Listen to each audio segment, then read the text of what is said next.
Pour l'instant, l'Organisation mondiale de la santé, le banditisme international, voudrait tester le niveau d'obéissance des peuples, d'où l'exigence de confiner. Mais en tant que médecin, pauvre médecin, depuis quand même 22 ans, ça veut dire qu'avant ces 22 ans, j'ai étudié, je puis vous dire que le confinement n'a jamais aidé un peuple à être délivré d'une attaque épidémiologique.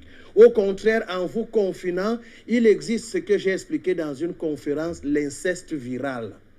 L'inceste viral est capable de donner au système immunitaire de ne plus reconnaître l'ennemi. Comprenez-le. Tandis que le déconfinement, la circulation, crée une immunité collective dont par des divers contacts, et sachez que les microbes ne sont pas nos ennemis, c'est le terrain qu'il faut protéger. Le contact avec l'extérieur envoie des particules microscopiques en nous qui met constamment le système immunitaire en travail pour notre protection.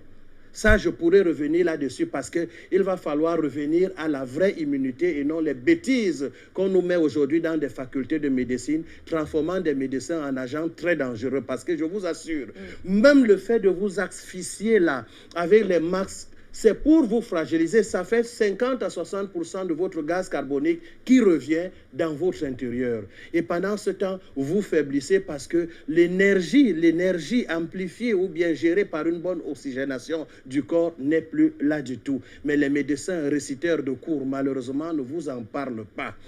Toutes les résolutions qui sont prises là sont mauvaises. Comme ces fûts qu'on trouve là dehors, regardez, vous ouvrez un robinet dont vous déposez votre Covid, vous lavez les mains et qui ferme? C'est encore vous. Vous reprenez le Covid. Autant d'imbécilité qui démontrent qu'il n'y a pas eu concertation scientifique, mais une histoire politique décidée un certain jeudi, le 12 mars en Belgique, et les Africains ont copié-collé dans une sorte de folie qui dérange même parce qu'il suffit de réfléchir comme le patriarche disait tout à l'heure pour comprendre qu'on imbécilise les gens. Donc 50 personnes, le virus se calme. En tout cas, j'ai vu dans les restaurants, tout le monde entre, il baisse, il met en berne son masque.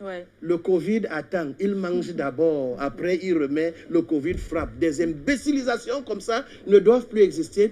Et les gouvernements africains doivent consulter leur peuple. Ce n'est pas un ministre de la Santé ou un ministre, premier ministre, qui viendra s'adresser aux enfants, parmi lesquels les médecins, comme si nous sommes encore à l'époque où on va nous fouetter si on n'obéit pas au pouvoir, qui doit nous rendre compte et doit nous consulter. On imbécilise les gens comme ça et le monde nous observe comme une Afrique idiote pour qu'une organisation mondiale de la santé vienne nous raconter les histoires.